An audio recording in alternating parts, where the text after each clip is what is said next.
ओम श्री गुरु शताय नमः। आप सभी युवा भाइयों और बहनों को मेरा प्रणाम। वर्तमान चुनौतियां और युवा वर्ग के भाग 3 में हमने सुना था कि संसार में आसुरी प्रवृत्ति के लोग तो सदैव रहे हैं, चाहे वह रामायण काल हो या महाभारत या आज का युग हो। लेकिन फिर भी हनुमान जी को भी रात के अंधेरे में लंका के राक्षसों के बीच एक देव स्वरूप व्यक्ति विभीषण के रूप में मिल गया था। इसलिए आज के इस विषम परिस्थितियों में भी हमें सदैव जीवन के प्रति आशावादी एवं सकारात्मक दृष्टिकोण को बनाए रखना है। और यदि हमारी भारत की युवा पीढ़ी सकारात्मक और रचनात्मक मार्ग पर चल पड़े तो एक दिन जरूर हमारा भारत देश पूरे विश्व का सिरमौर बन सकता है। आइए आज सुनते हैं भाग 4, क्या करें कैसे करें।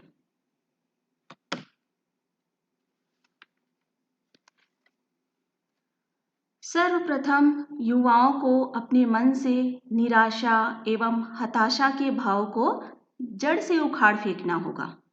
अपनी शक्तियों पर, अपनी क्षमता व प्रतिभा पर अटूट विश्वास जगाना होगा।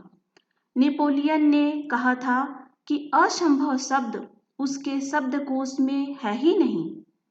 इसे अपने जीवन का आधार बनाकर सदैव यही विचार करना होगा कि संसार में ऐसा कोई कार्य नहीं जो हम ना कर सकें।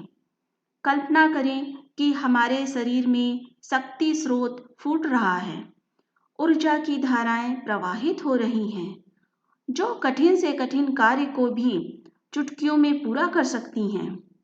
उज्जवल भविष्य हमारे स्वागत हेतु तत्पर हैं।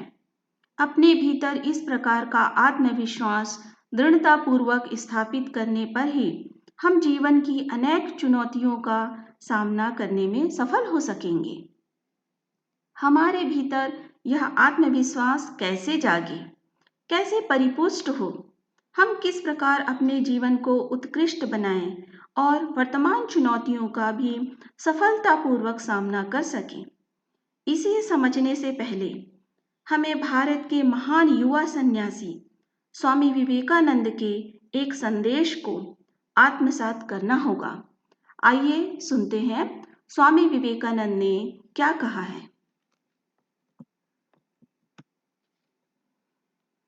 उन्होंने कहा है, प्रत्येक व्यक्ति की भांति प्रत्येक राष्ट्र का भी एक विशेष जीवन उद्देश्य होता है। यदि उसके जीवन का केंद्र है, उसके जीवन का प्रधान स्वर है, जिसके साथ अन्य शब्द स्वर मिलकर समरसता उत्पन्न करते हैं। किसी देश में जैसे इंग्लैंड में राजनैतिक सत्ता ही उसकी जीवन शक्ति है। भारतवर्ष में धार्मिक जीवन ही राष्ट्रीय जीवन का केंद्र है और वही राष्ट्रीय जीवन रूपी संगीत का प्रधान स्वर है।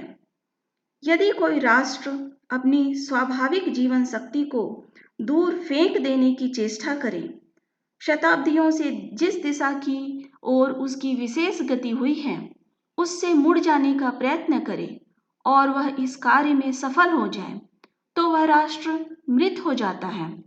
अतएव यदि तुम धर्म को फेंक कर राजनीति, समाज नीति अथवा अन्य किसी दूसरी नीति को अपनी जीवन शक्ति का केंद्र बनाने में सफल हो जाओ तो उसका फल यह होगा कि तुम्हारा अस्तित्व तक न रह जाएगा।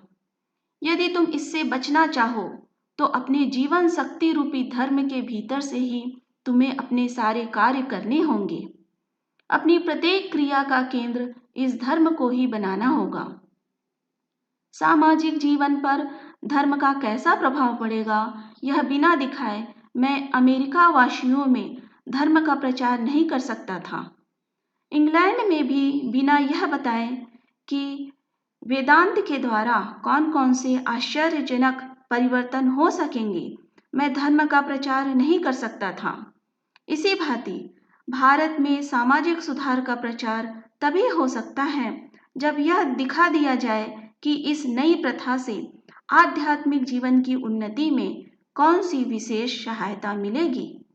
अतः भारत में किसी प्रकार का सुधार या उन्नति की चेष्टा करने से पहले धर्म प्रचार आवश्यक है।